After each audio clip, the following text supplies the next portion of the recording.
హల్లెలూయా. దేవునికి స్తోత్రం.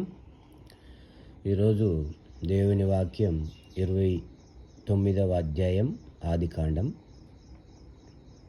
విన్నవారిని వారి కుటుంబాన్ని దేవుడు దీవించును కాక. ఆమేన్. యాకోబు బయలుదేరి తూర్పు జనుల దేశమునకు వెళ్ళెను. అతడు చూచినప్పుడు పొలములో ఒక బావి కనబడెను. అక్కడ దాని యొద్ద గొర్రెల మందలు 3 పండుకొని యుండెను. కాపరులు మందలకు ఆ బావి నీళ్లు పెట్టెదరు. ఒక పెద్ద రాయి ఆ బావి మీద మూత వేసి ఉండెను. అక్కడికి మందలన్నీ కూడి వచ్చునప్పుడు బావి మీద నుండి ఆ రాతిని పొర్లించి గొర్రెలకు నీళ్లు పెట్టి తిరిగి బావి మీద రాతిని దాని చోట నుంచుదురు.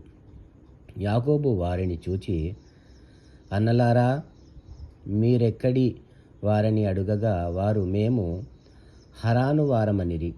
అతడు నహోరు కుమారుడగు లాబానును మీ ఎరుగుదురా అని వారిని అడుగగా వారు ఎరుగుదుమనిరి.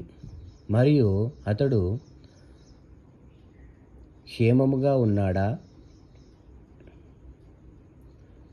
అని అడుగగా వారు, క్షేమముగానే ఉన్నాడు. ఇదిగో, అతని కుమార్తె అయిన రాహేలు గొర్రెల వెంట వచ్చుచున్నదని చెప్పిరి. అతడు, ఇదిగో, ఇంకా చాలా ప్రొద్దు ఉన్నది, పశువులను పోగు చేయు వేళ కాలేదు, గొర్రెలకు నీళ్లు పెట్టి పోయి వాటిని మేపుడని చెప్పగా వారు, మందలన్నీ పోగు కాక మునుపు అది మా వలన కాదు, తరువాత బావి మీద నుండి రాయి పొర్లించుదురు, అప్పుడే మేము గొర్రెలకు నీళ్లు పెట్టుదుమనిరి. అతడు వారితో ఇంకా మాటలాడుచుండగా రాహేలు తన తండ్రి గొర్రెల మందను తోలుకొని వచ్చెను. ఆమె వాటిని మేపునది.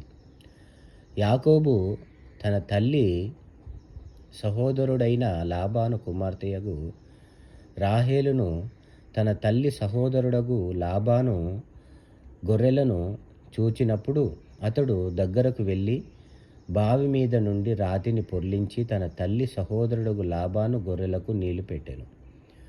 యాకోబు రాహేలును ముద్దు పెట్టుకొని ఎలుగెత్తి ఏడ్చెను.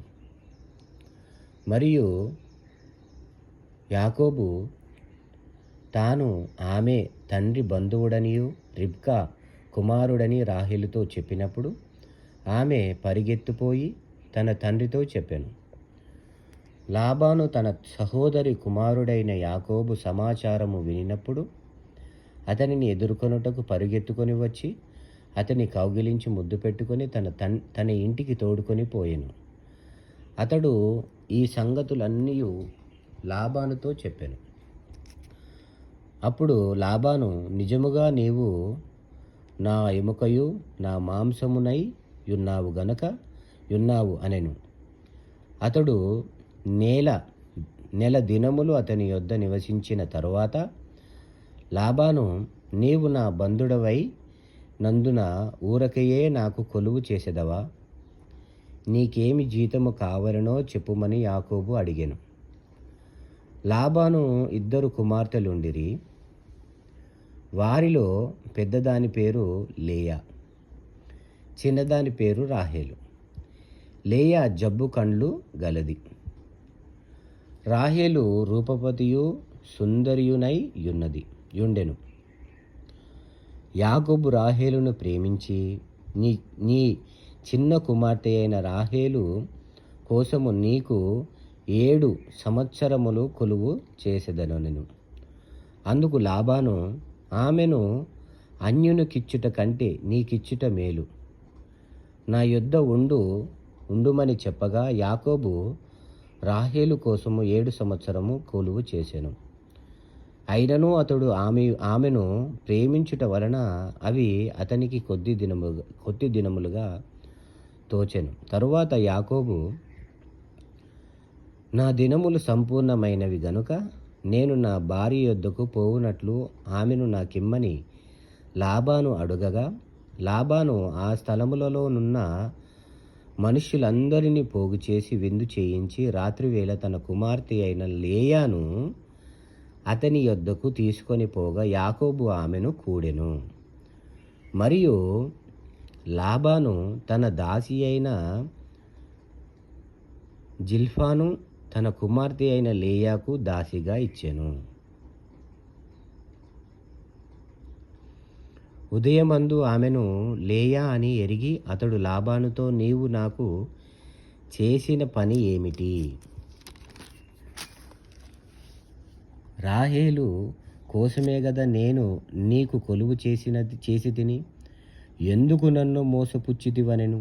అందుకు లాబాను, పెద్దదానికంటే ముందుగా చిన్నదానినిచ్చుట మా దేశ మర్యాద కాదు. ఈమె యొక్క వారము సంపూర్ణము చేయుము. నీవిక 7 సంవత్సరములు నాకు కొలువు చేసిన ఎడల అందుకై ఆమెను కూడా నీకిచ్చెదనమని చెప్పగా, యాకోబు ఇలాగు చేసి ఆమె వారము సంపూర్తి అయిన తరువాత అతడు తన కుమార్తె అయిన రాహేలు అతనికి భార్యగా ఇచ్చెను. మరియు లాబాను తన దాసియగు బిల్హాను తన కుమార్తె అయిన రాహేలుకు దాసిగా ఇచ్చెను. యాకోబు రాహేలును కూడెను. మరియు అతడు లేయా కంటే రాహేలును బహుగా ప్రేమించి అతనికి మరి 7 ఏండ్లు కొలువు చేసెను. లేయా ద్వేషింపబడుట యెహోవా చూచి ఆమె గర్భము తెరిచెను. రాహేలు గొడ్రాండ్రై ఉండెను.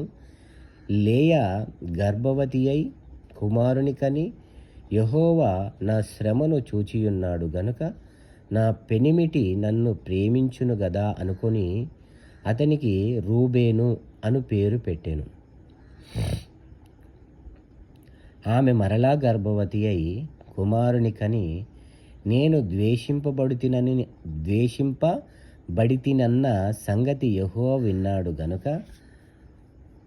ఇతని కూడా నాకు దయచేసననుకొని అతనికి షిమ్యోను అను పేరు పెట్టెను. ఆమె మరలా గర్భవతి అయి కుమారుని కని, తుదకు ఈసారి నా పెనిమిటి నాతో హత్తుకొని ఉండును అతనికి 3 కుమారులను కంటిననుకొని అందుచేత అతనికి లేవి అను పేరు పెట్టెను. ఆమె మరలా గర్భవతి అయి కుమారుని కని, ఈసారి యెహోవా స్తుతించెదననుకొని యూదా అను పేరు పెట్టెను. అప్పుడు ఆమెకు కానుపు ఉడిగెను. హల్లెలూయా, దేవునికి స్తోత్రం.